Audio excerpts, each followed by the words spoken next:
ಶಿವಣ್ಣನ ಬಗ್ಗೆ ಹೇಳ್ಬೇಕು. First day ಅವ್ರ ಜೊತೆ ಶೂಟನ್ನ ಒಂದು ಬಾರಲ್ಲೆಲ್ಲೋ ಶೂಟ್ ಮಾಡ್ತಾ ಇದ್ವಿ, ಬಾರ್ ಸೀನ್ ಅಲ್ಲಿ. ನಾನು ಕೂತಿದ್ದೆ, ಶಿವಣ್ಣ ಬರ್ತಾರೆ ಬರ್ತಾರೆ ಬರ್ತಾರೆ ಬರ್ತಾರೆ ಫಸ್ಟ್ ಟೈಮ್ ಅವ್ರ ಜೊತೆ ಸ್ಕ್ರೀನ್ ಶೇರ್ ಮಾಡ್ಕೋತಾ ಇದ್ದೀನಿ, ಕಾಯ್ತಾ ಇದ್ದೆ.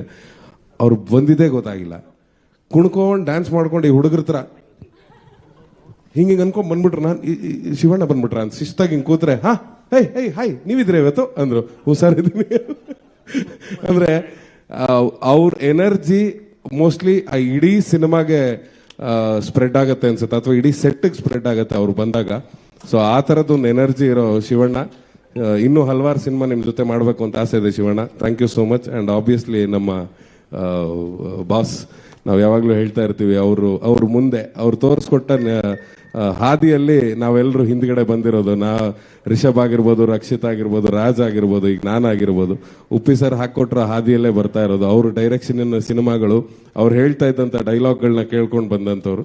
ಸೊ ಆಬ್ವಿಯಸ್ಲಿ ಅವರು ದ್ರೋಣಾಚಾರ್ಯರು ಆಗೇ ಇರ್ತಾರೆ, ನಾವು ಏಕಲವ್ಯ ಆಗೇ ಇರ್ತೀವಿ ಸಾಯೋ ತನಕ. ಅದು ನಮ್ಮ ಜರ್ನಿ ಹಂಗೆ ಇರುತ್ತೆ.